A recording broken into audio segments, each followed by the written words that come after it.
They are the most mysterious of beings. Gods, angels, aliens, or ordinary men with incredible knowledge and wisdom. Nobody is sure.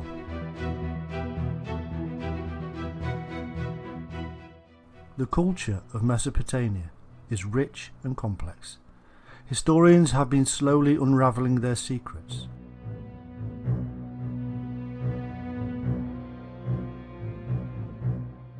From the Epic of Gilgamesh to the many references of them in other cultures, the mystery of the Anunnaki is becoming more clear.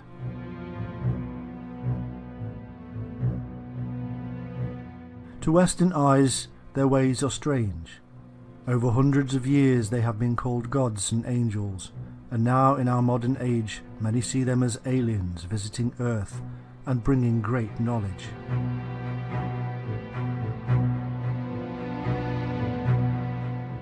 The truth of their real origin and purpose is much more bizarre and amazing than anything previously believed.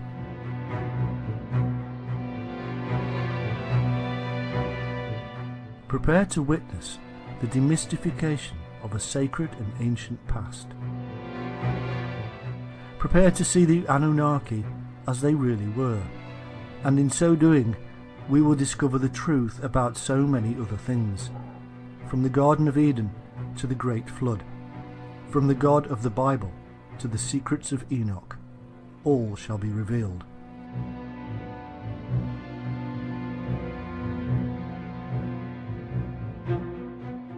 In truth, the Anunnaki are a group of ancient Mesopotamian deities. They are to be found in Sumerian, Akkadian, Babylonian and Assyrian cultures. The exact numbers, descriptions and roles all contradict each other. According to the earliest Sumerian texts, the Anunnaki were the most powerful of gods in the rich pantheon and were descended from An, the greatest of the gods.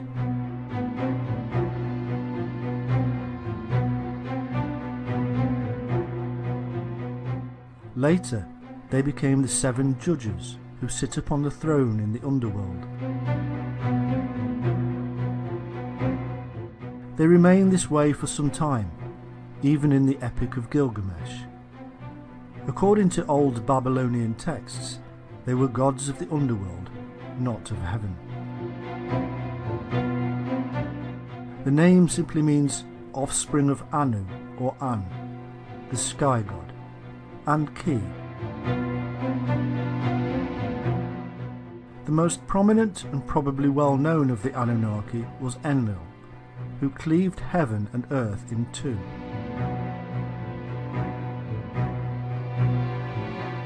Anu decided to take the heavens and left the earth to Enlil and Ki. Ki is most likely the Sumerian version of the mother goddess, seen in cultures across the globe.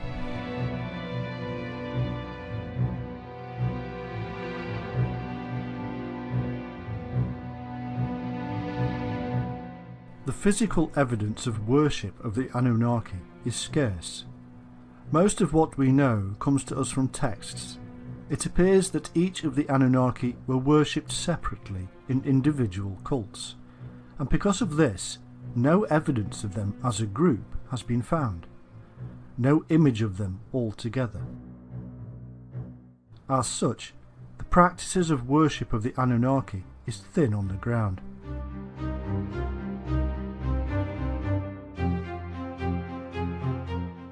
The first mention of them is to be found in the reign of Gudea of the 3rd dynasty of Ur. It is a term used to denote the most important deities of the Sumerian pantheon, the descendants of An.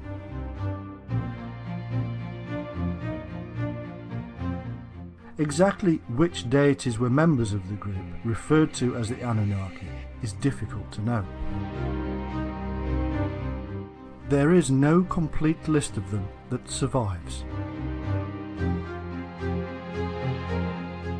One of the texts mentions 50 or so members of them associated with the ancient city of Eridu. And yet, when we read of the descent of Inanna into the underworld, there are only 7. They are judges who condemn her to death.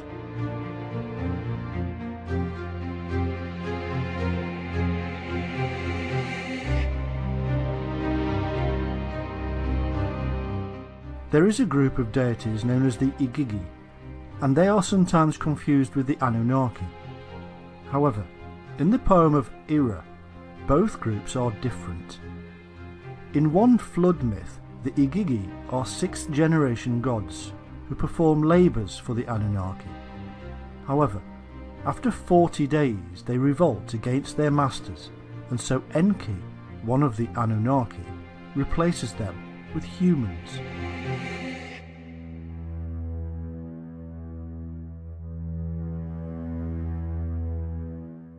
The similarities with the biblical flood and numbers are quite remarkable.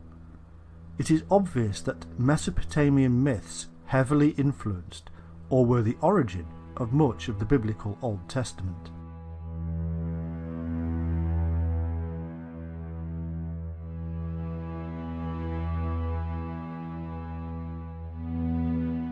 In the Babylonian creation text known as the Enuma Elish, the god Marduk divides the Anunnaki and gives them roles.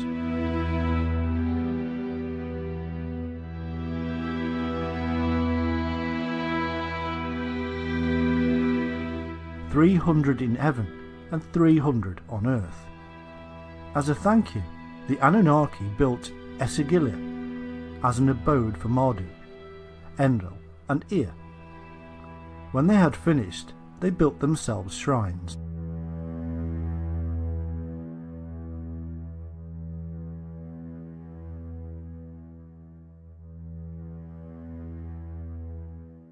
In later Assyrian texts, they were offspring of Anu and Ki, who were brother and sister, and themselves children of the gods of the celestial poles, and whose heritage stretched back to the original gods Tiamat and Abzu.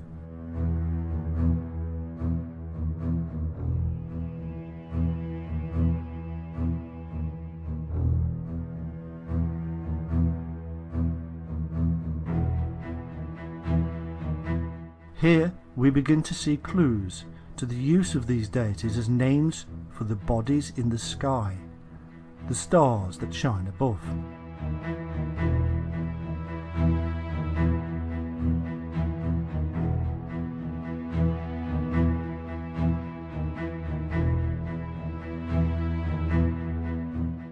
This then is the brief knowledge we have of the Anunnaki. Now we must delve deeper, and to do so we must enter their world.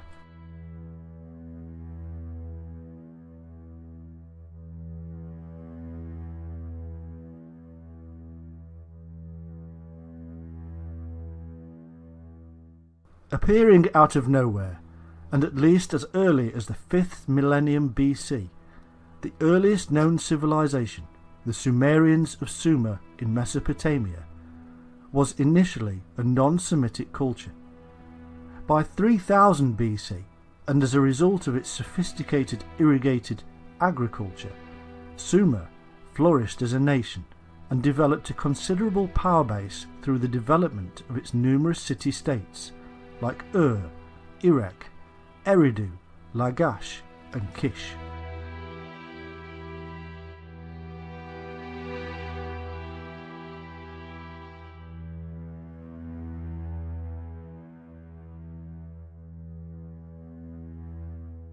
It is said that the Sumerians invented cuneiform writing and were way ahead of their time, having advanced knowledge in music, poetry, art, mathematics, astronomy and science.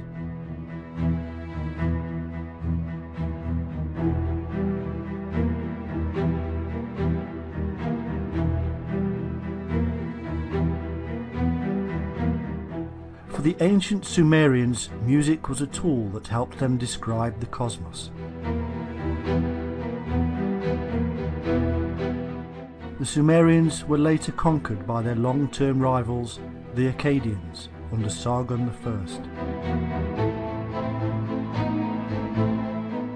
The Akkadians were a Semitic people, whose city Akkad was their capital.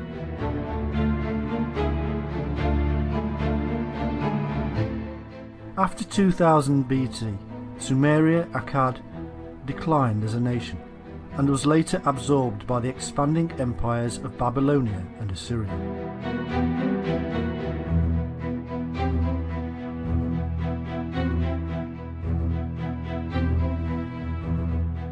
In Sumerian creation myth, the angels, known as the Annunaki, Anunnaki, or great sons of Anu, were the founders of their culture.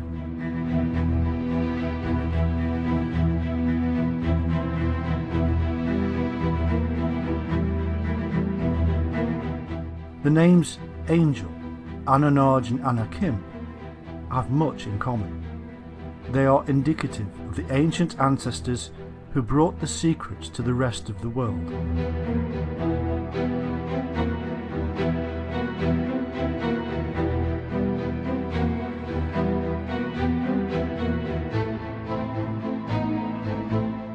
Interestingly, Anunnaki is phonetically similar to the Hebrew Anakim, the giant race who appear in the story later, and also Angakok, the shaman from Greenland to Alaska. They were known as the Shining Ones.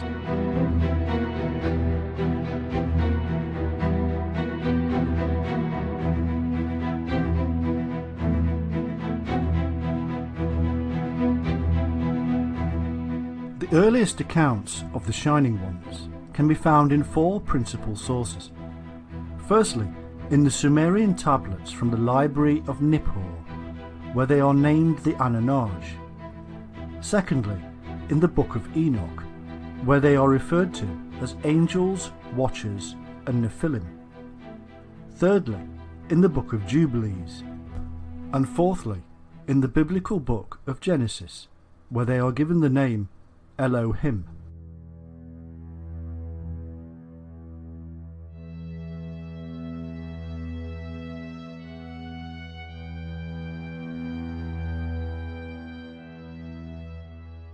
The Sumerian El is usually translated as God, but the feminine Elohim is the plural of El. In Genesis, the phrase Ah Elohim is also used, meaning the Elohim.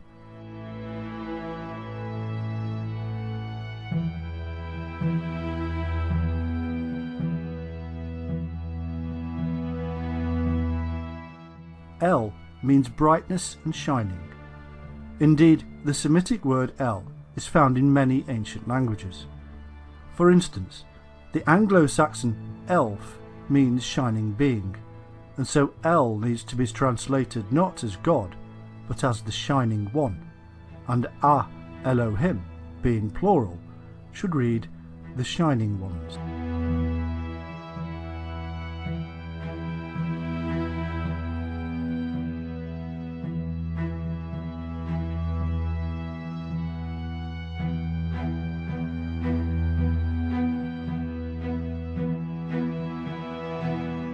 We find that this is the most commonly used term in the Old Testament for God, and indeed all other gods, as the scribes even recognised other gods at that time.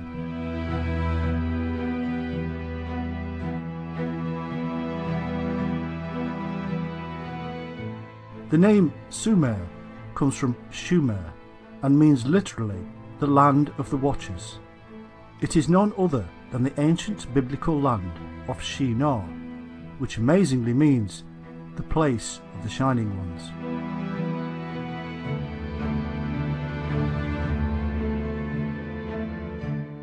The Shining Ones are in the Bible and have been there ever since they wrote themselves in.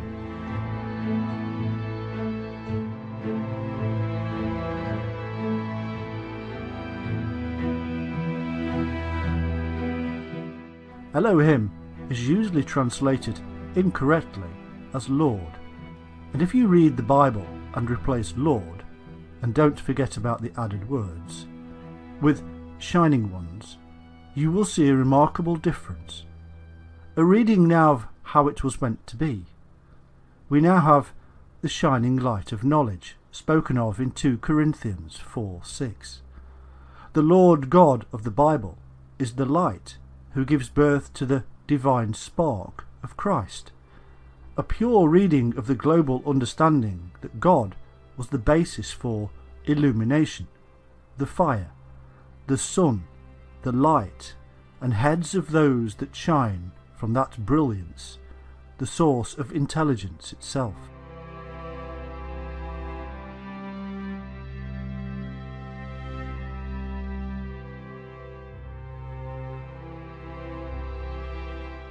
Anu, or An, was the chief sky sun god, and means shining.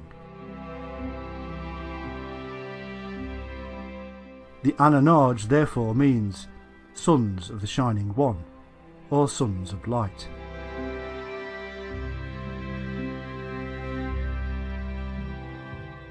In Ireland, the term for shining was Ain. There may be a connection here with the Tuatha De Danann, the Shining Ones of Ireland, and the serpent cult that St. Patrick had removed from the Emerald Isle.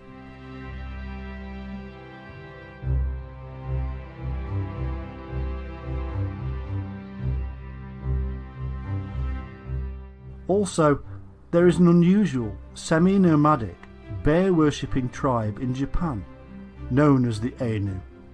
The Ainu look Caucasian, with round heads, white skin, wavy thick hair, and grey or blue eyes. The Ainu are said to have been living in many of Japan's islands, like Okinawa, for over 7,000 years, and it is said that the Ainu share a language similarity with the Basque, who live in the Pyrenees, the mountains bordering Spain and France.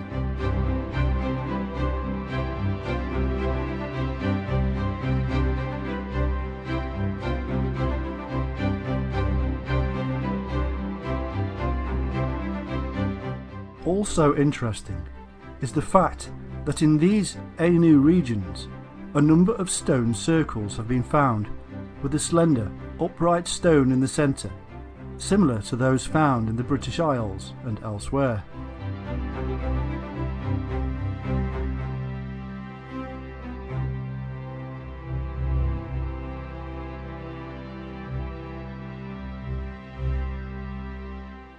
These Anunnaki, or Shining Ones, were a culturally and technically advanced people who settled in a mountain valley in the Middle East around 8200 BC, and, as their primary concern, established an agricultural centre we now know as the Garden of Eden, for the teaching and training of the local tribesmen.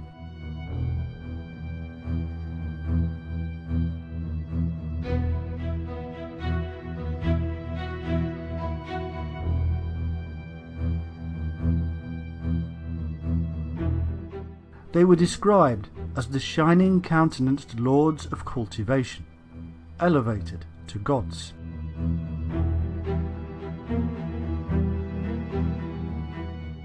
Anu and his wife Antu had 2 sons.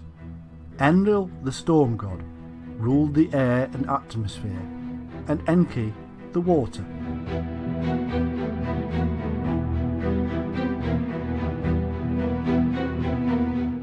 Enki is also the wise teacher known as Ea or Oannes, who led the fish beings that came from the sea, or indeed from across the sea.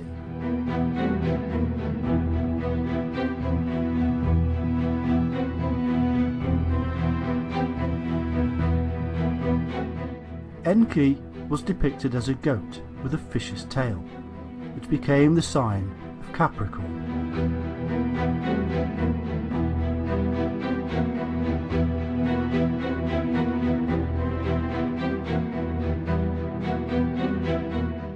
Enki, or Ea's consort, was Ninki, or Damkina, and their children were Marduk and Nanch.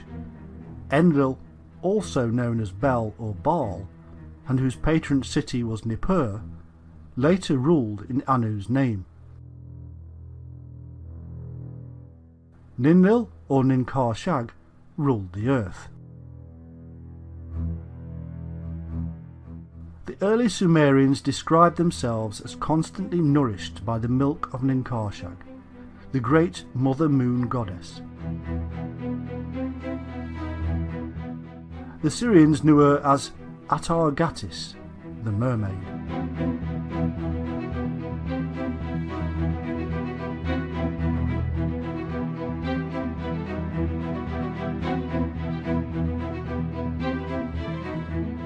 The son of Enlil and Ninlil was the war god Ninurtu, also known as Nimrod, and like Horus and as Osiris, he became associated with the star constellation of Orion.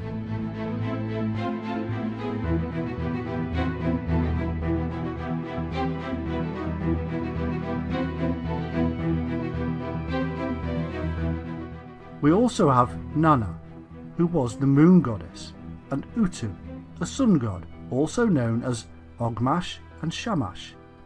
It was Shamash who later given the 29 laws to King Hammurabi.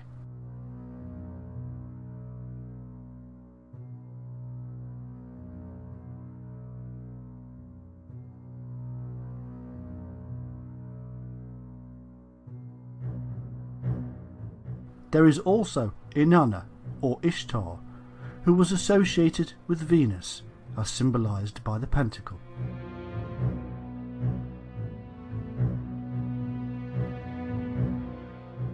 The texts that we have on the Sumerian deities vary. In fact, they evolve over time, losing some of their historicity as the story develops, making it more and more difficult to see the origins.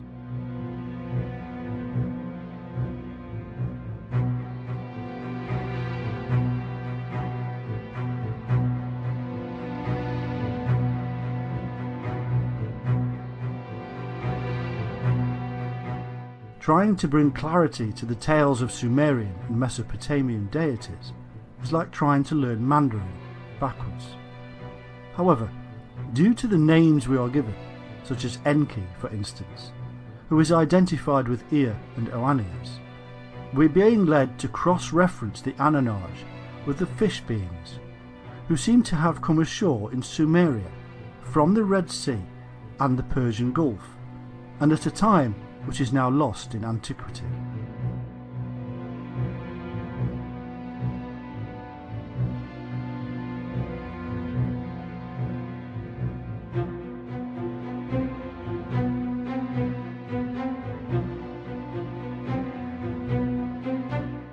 Indeed, we find that both are the same people, and that the fish beings are also the Anunnaki Shining Ones, the gods of Sumeria, and the Elohim of the Bible.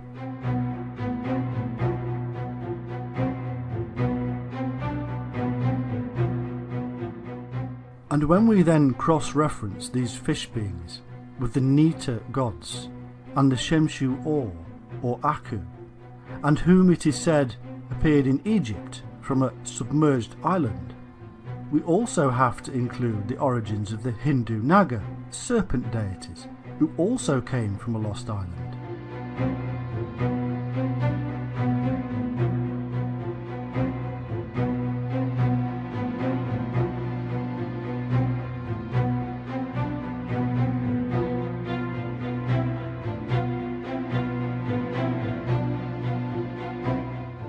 It can easily be concluded that the Shining Ones of Sumeria, Egypt and India were really incoming people from a lost or destroyed land.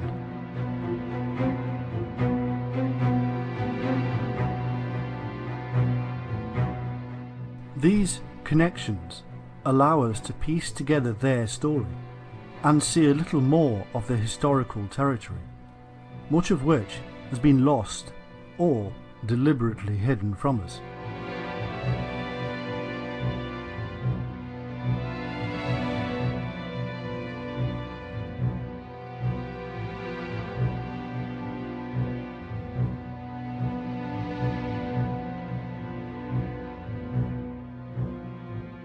We can see then that these Shining Ones, who later became worshipped as the Sumerian pantheon of gods and goddesses, seem to have been a dynastic ruling family or clan, Anu, the chief authority, became the universal Father God, as a pictograph from his founded city of Uruk, dated to 3000 BC, depicts.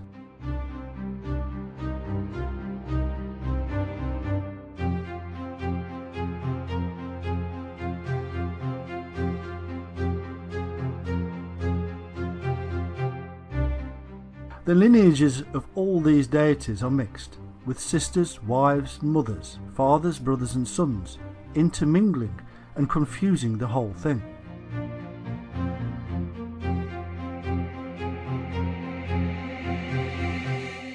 Considering the many thousands of years between the composition of these texts and the actual existence of these peculiar peoples or beliefs, this is no surprise. What is clear is that certain deities do continually stand out from the crowd, namely Anu, Enlil, Enki, Ninkershag, Inanna and Utu Shamash.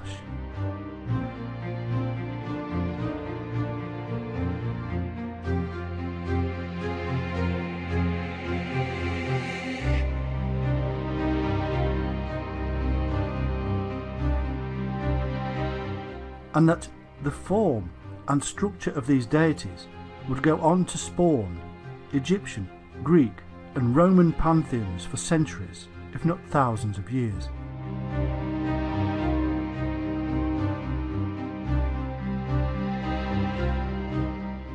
No wonder then that the Watchers, the military arm of these Shining Ones, should in later myths be doing battle with the gods of Greece, Egypt and Rome, not to mention the rest of the world.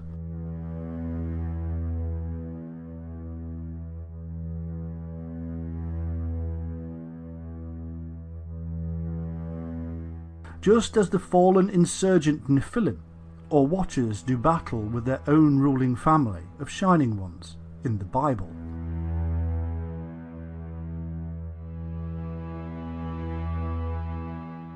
One interesting detail we should perhaps mention is that, like Osiris of ancient Egypt, Enlil was depicted as a bull, and like Set, his brother, Enki of the Abzu or Abyss, was depicted as a serpent.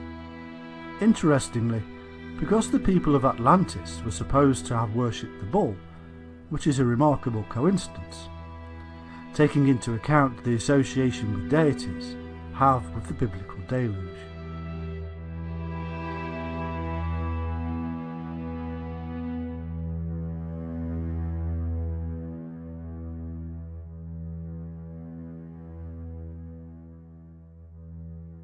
It is said that Enlil, who took over as the leader of the Shining Ones, lived for thousands of years. But those who use this to show that these Shining Ones were special beings that originally came from another world or even another dimension forget one thing, that Enlil was a term used for the leader and was thus passed on like the term king or pharaoh is passed on.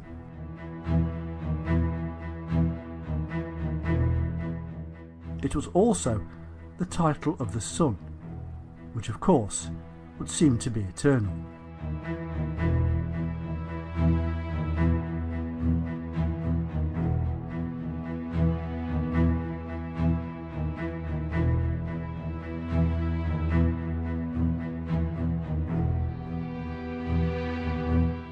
Part of the Sumerian creation myth states, at Karsag, where heaven and earth met, the heavenly assembly, the great sons of Anu, arrived, the many wise ones. The Anunnaki seem to have arrived from another land across the sea. They brought with them special knowledge, unknown to the previous inhabitants.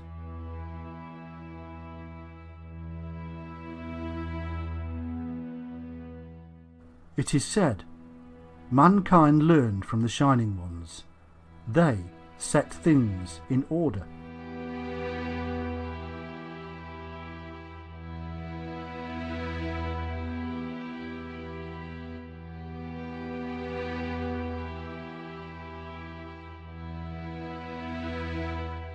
we could ask why they felt they had to set things in order.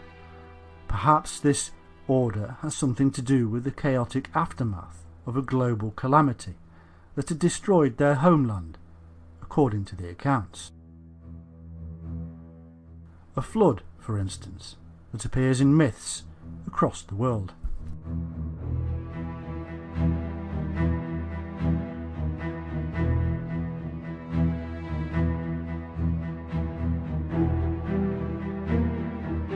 In the famous Sumerian kings list, we are told that the Anunnaki ruled in Sumeria, both before and after the deluge, and that it was after the deluge that they then set kings on the throne to govern the land and rule in their stead. However, if we are to believe the accounts given of the fish beings, we are also told that these shining ones had first come ashore from their submerged land after a similar catastrophe, an earlier one than the deluge related in the Bible and other sources.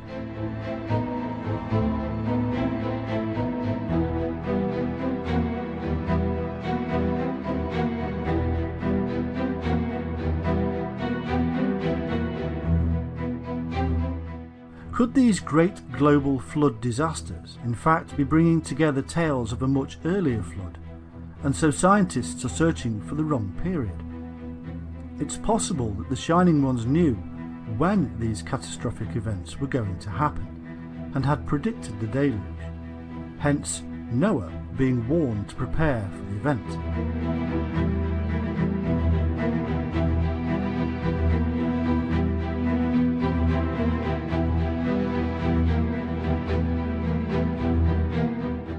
This theory is supported by the information encoded in various sources, which lead us to the symbol of the Ouroboros snake and its deeper meaning.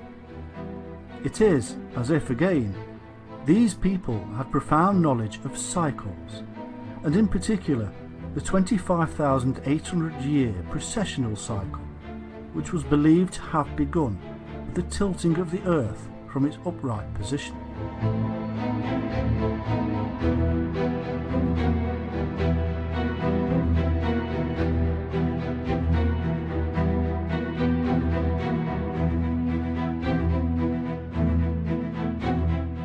It would appear that it was believed that these recurring catastrophes were linked to the beginning and end point of the precessional cycle, linked to the very event that caused the Earth to incline in the first place.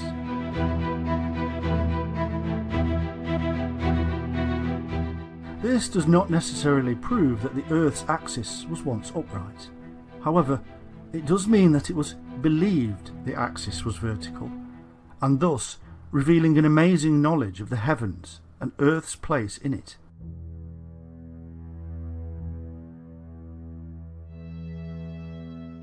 There is evidence that the ecliptic centre was the abode of the Father God, as this was actually named Anu, as well as the Eye of Ra by the ancient Egyptians.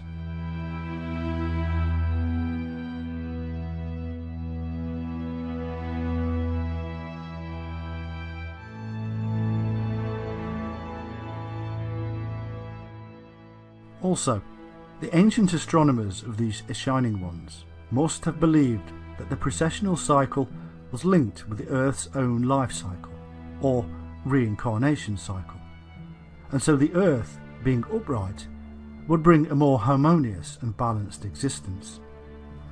No more global catastrophes, and no birth, death, rebirth cycle. In other words, the Earth, like the spiritual man who seeks to come off and out of the reincarnational cycle, and all cycles for that matter, would have been seen to be in the perfect position and the perfect spiritual condition.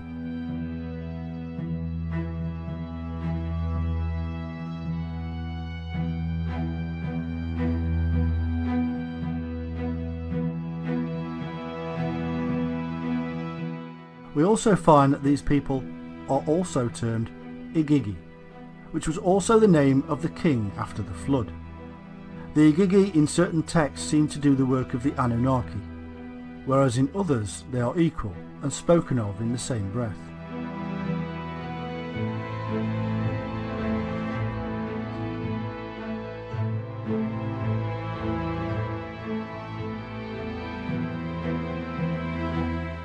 In the Epic of Anzu, the Igigi are superior in the sense that the Anunnaki are of the Abzu, or the deep.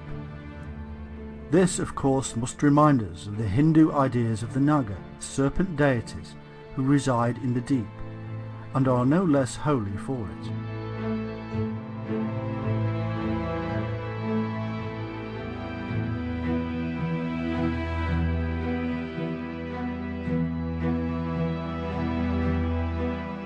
In the Sumerian account, Ninlil, or Ninkarsag, Lady of Karsag, the wife of the leader Enlil, asked the Council of Seven to create her an Eden.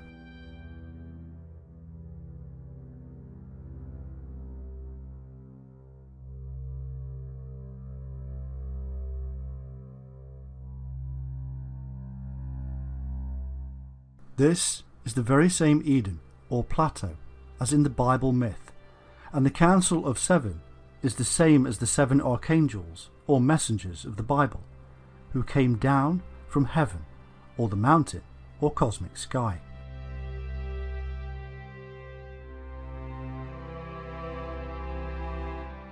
Sumerians referred to Eden as the abode of the righteous ones.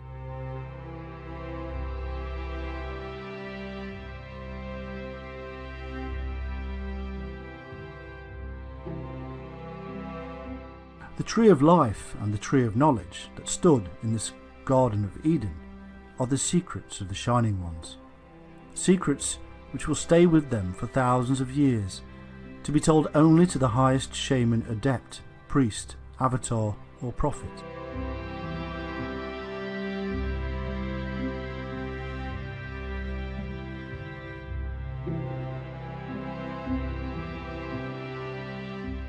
In their dreamlike trances, the shamans saw and experienced the tree which took them to heaven, and which later became the tree of life in the Hebrew Kabbalah system. And, as if reflecting the 7 chakra levels of the human spinal column, and the processes involved with one's own access to the knowledge within, the Sumerians built their towers or ziggurats with 7 levels, as attempts to build closer to heaven, to be like the mountains, and link them with the earth, as in the dream of Jacob's ladder.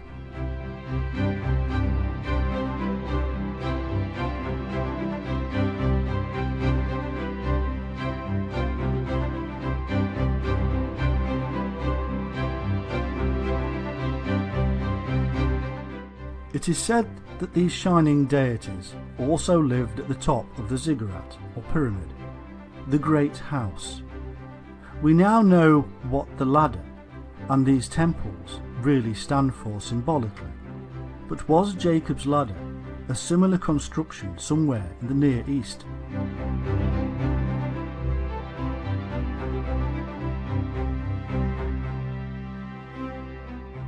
Jacob was in fact the father of the 12 tribes, and as such the father of the zodiac.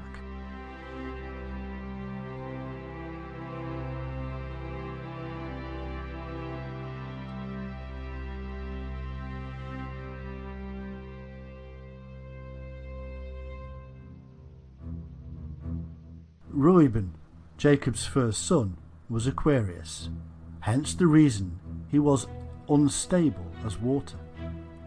Simeon and Levi were the brothers, and hence Gemini. Judah is the lion, and Zebulun is Libra, the ship. Gad is Pisces, in that it is a reversal of the fish serpent god Dag, associated with Dagon, Oannes, Ea and Henki. Dan was of the tribe of serpents, an adder in the path, who falleth backward into the winter solstice, which means is Capricorn. This is the same as the later Daniel, again the shining serpent Capricorn who traverses the heavens.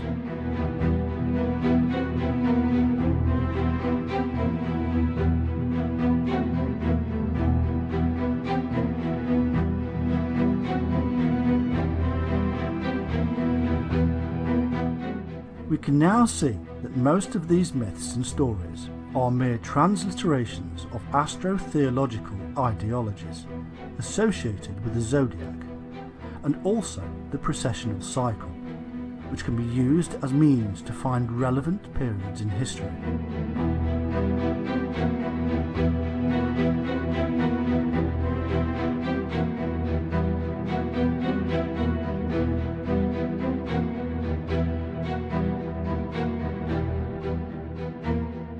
The precessional cycle is intimately tied in with our own life cycle, and so we find that many of these epithets given to individuals in history who may or may not have existed are really part of a code. This shows that the later leaders and their priesthoods, who were spiritual and godly, and also knowledgeable in astronomy, were related to the Shining One sect, and even received their knowledge and authority from the Shining Ones. They associated the Shining Ones with the solar and celestial bodies, which they studied.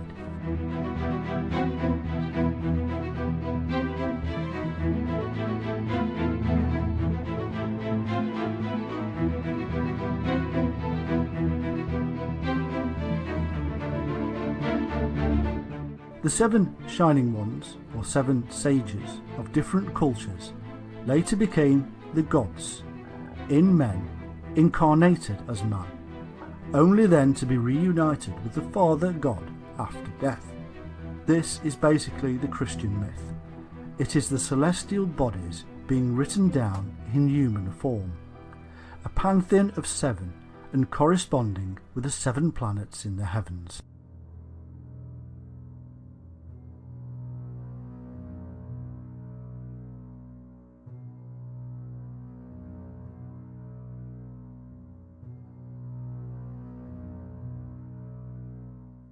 The phrase, "where heaven and earth met," is symbolic of the sacred mountains, and this gives us the clue that this could be somewhere with impressive heaven-like mountains, such as Tibet, perhaps even the ziggurats of Mesopotamia, or even the pyramids of Giza. Seeing as these temple constructions are based on the shamanic world mountain,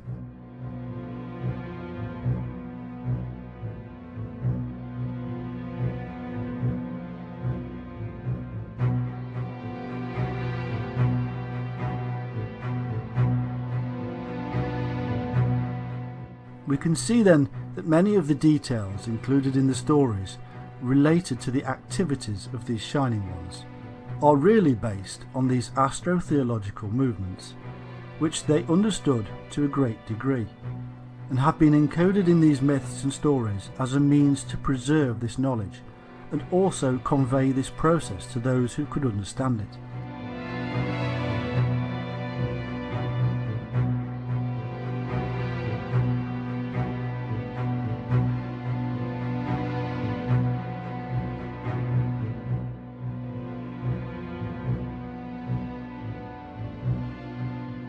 They added encoded information, which also makes these stories somewhat confusing.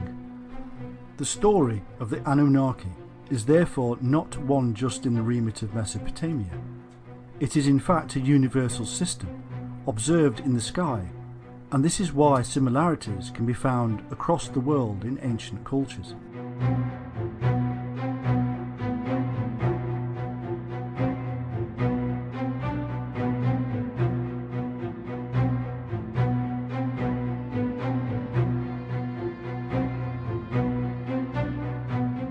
The biblical flood myth matches that found in Sumerian epic of Gilgamesh, and ends with the Tower of Babel in Babylon, which was part of the Sumerian Empire.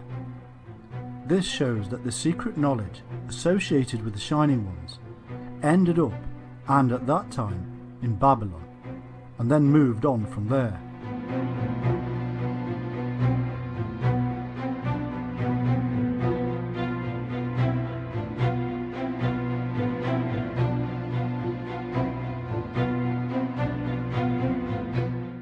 In the search for the Shining Ones, we have come across numerous groups, cults and religions. In ancient Sumeria, we find the Egregor, or Watchers, who are thought to be the angels of the Lord from the Bible. and again the numerous epitaphs given to them tells us they too were the Shining Ones. Enoch wrote about them, in fact for them, in the Book of Enoch, which was later suppressed.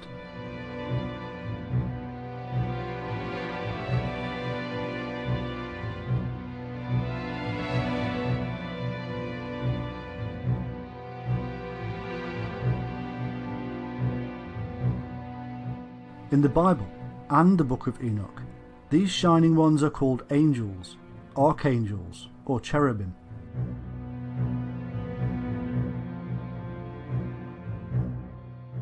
Unless the literature is purely apocryphal, we find that in the Bible, the angel figures are simply earthly men.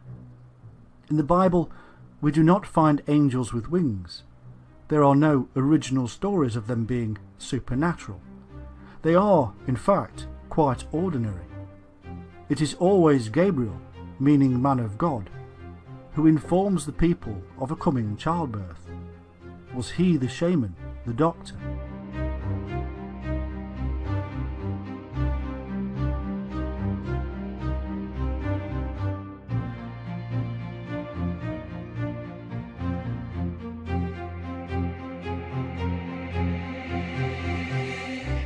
Michael is the warrior and protector, accompanied by angels wielding swords.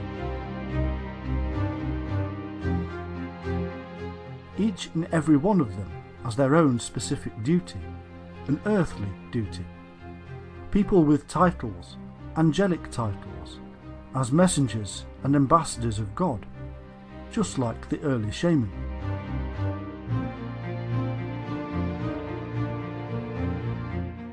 The title cherubim means exiles, and could be an indication of the origins of the angels. Maybe they were ordered to leave somewhere for not conforming. Perhaps Eden, where they had previously been the watchers or guardians of the garden.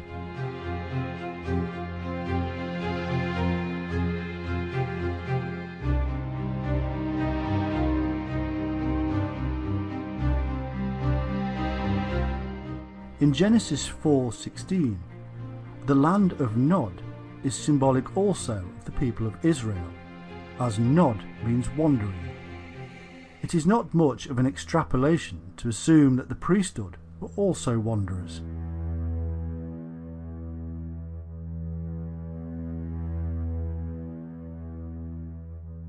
Another example of symbolic titles is that of Enoch, which means consecrated.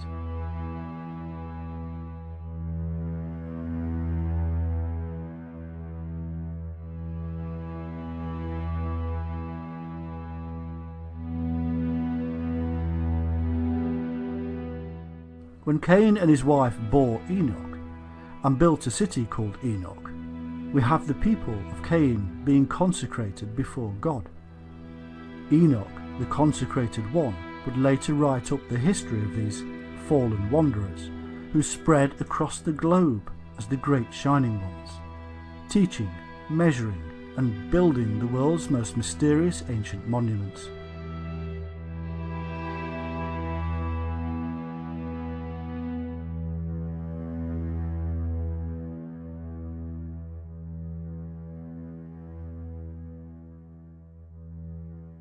Of course, we must not forget the seraphim of Numbers 21:6 and elsewhere. These are not mystical beings. They have hands, a face, legs, but they do have powers from God, because they are in the light, and they have the symbolic wings of the early shaman, the bird of flight, the dreamtime trance ability to fly.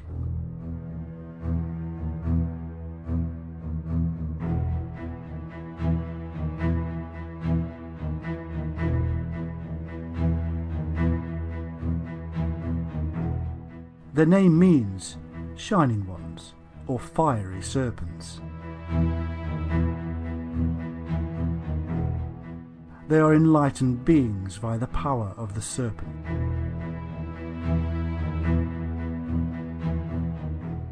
Mystical Jewish literature tells us that the angels can fly, tell the future, shapeshift, speak Hebrew, and are emanations of the divine shining light.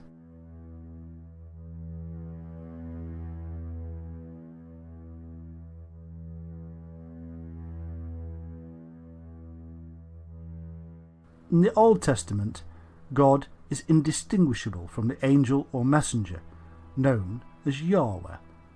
He looks the same and acts as his representative. There is no difference here from the Babylonian, Egyptian and shamanic practice.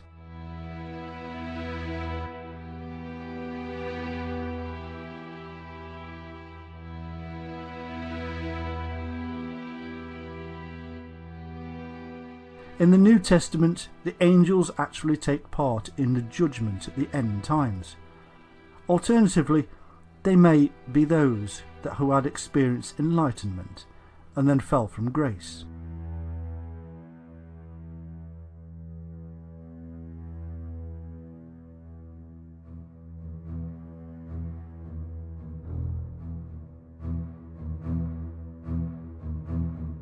We are told that the Nephilim, or Watchers, began to mix with the indigenous people. These were the angels who seem to have been the military arm of these Shining Ones, and who were initially employed to guard the Garden of Eden.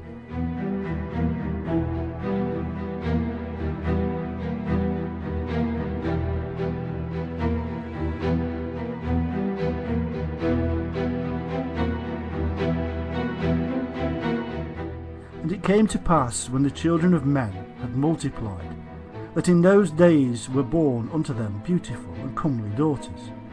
And the angels, the children of heaven, saw and lusted after them, and said to one another, Come, let us choose us wives from among the children of men, and beget us children. And Semjaza, who was their leader, said unto them, I fear ye will not indeed agree to do this deed, and I alone shall have to pay the penalty of a great sin. And they all answered him and said, Let us all swear an oath, and all bind ourselves by mutual imprecations, not to abandon this plan, but to do this thing. Then swear they all together, and bound themselves by mutual imprecations upon it.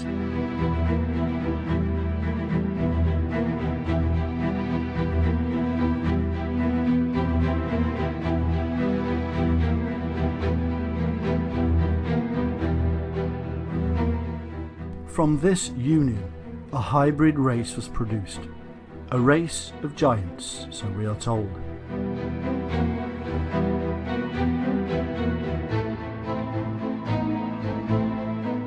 And all the others together with them took unto them wives, and each chose for himself one. And they began to go into them, and to defile themselves with them. And they taught them charms and enchantments, and the cutting of roots, and made them acquainted with plants. And they became pregnant, and they bare great giants, whose height was 3,000 ells, who consumed all the acquisitions of men. And when men could no longer sustain them, the giants turned against them, and devoured mankind. And they began to sin against birds and beasts and reptiles and fish, and to devour one another's flesh, and drink the blood. And then the earth laid accusations against the lawless ones. And then Michael, Uriel, Raphael, and Gabriel looked down from heaven, and saw much blood being shed upon the earth, and all lawlessness being wrought upon the earth.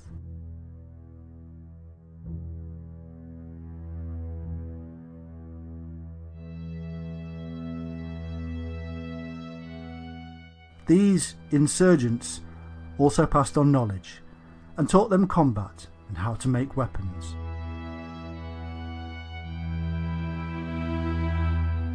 And Azazel taught men to make swords, and knives, and shields, and breastplates, and made known to them the metals of the earth, and the art of working them, and bracelets, and ornaments, and the use of antimony, and the beautifying of the eyelids, and all kinds of costly stones, and all colouring tinctures. And there arose much godlessness, and they committed fornication, and they were led astray, and became corrupt in all their ways.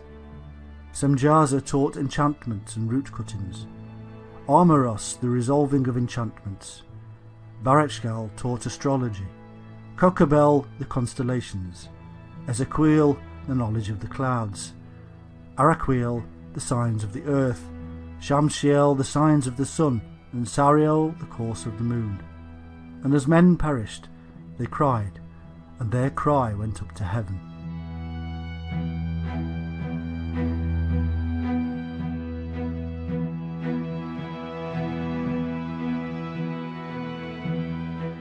And all this was seen as a violation against a set of laws laid down by the Shining Ones, who were possessive of their knowledge.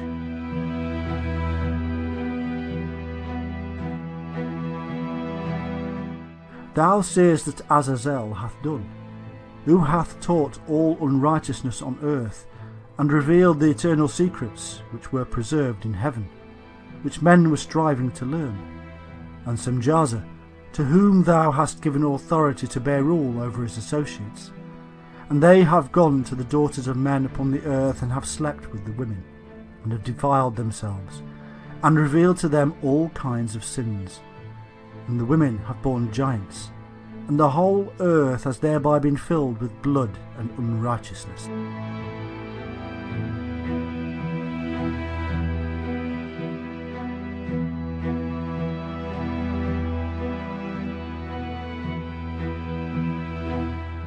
Enoch, a scribe, who was taught by the Shining Ones, was then employed as a messenger or intermediary between the Shining Ones and these fallen ones, who had decided to abandon their divinity to live amongst the tribes of man.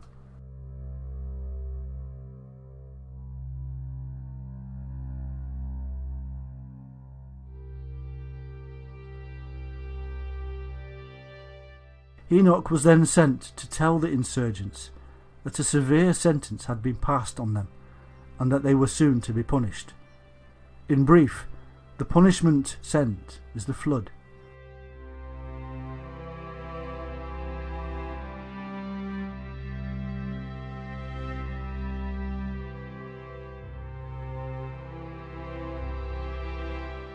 It is as if the Shining Ones wanted to wash away the sins of the earth that had been created by their own kind, the fallen ones.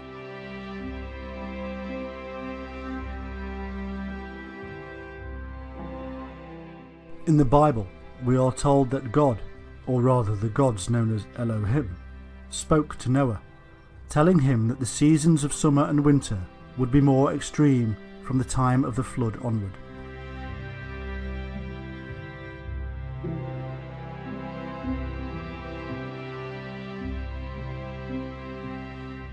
This both supports and is supported in turn by the book of Enoch, which states how, in those days Noah saw that the earth had sunk down, and that destruction was nigh. And he said, Tell me, what is transacting upon the earth? For the earth labours and is violently shaken.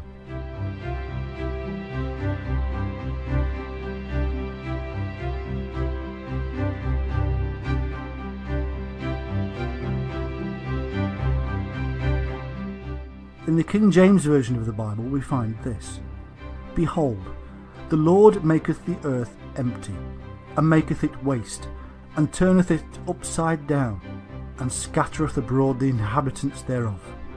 The earth shall reel to and fro like a drunkard.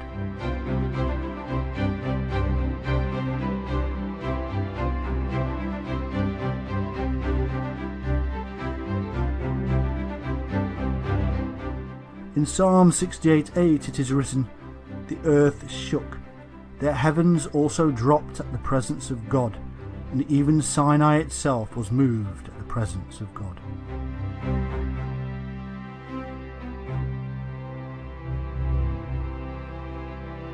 The heavens dropping would mean that to the observers in the Sinai region, the earth beneath their feet was tipping relatively upward and northward.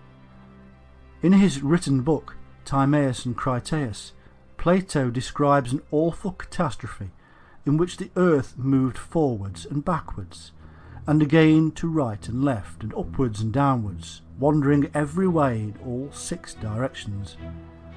But as many scholars and researchers have now acknowledged, the God of the Bible and his angels are said to be the Sumerian Anu and his sons and entourage, the Anunnaki or Shining Ones. who are reported to have landed in Mesopotamia and there created the Garden of Eden. And so we must now draw a conclusion. When we first started out in this task of discovering the Anunnaki, we found a complex and mystifying series of tales that seemed to make little sense.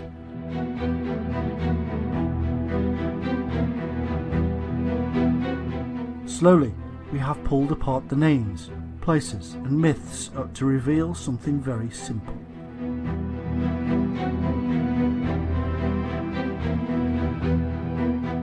Many thousands of years ago, something catastrophic occurred, and a highly knowledgeable and wise people fled.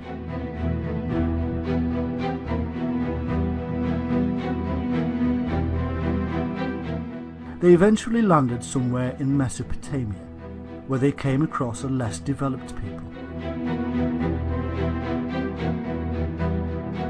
Civilization emerged as the new people taught their new people how to build, mathematics, astronomy, agriculture, and much more.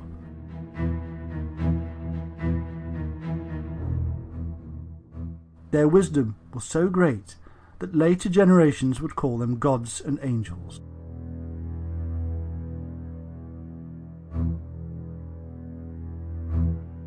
They had descended from the shining heavenly host, but divisions set in as the two cultures bred and made the bloodline less pure.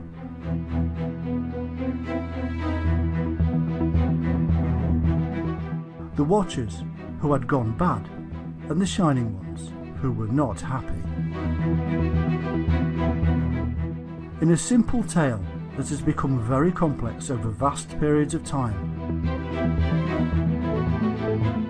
in our age it is being confused yet further by the addition of extraterrestrial origins for the Anunnaki. There is, however, no need for such imaginings. There is simply a need to understand the time, culture, belief systems and mind of our very human ancestors.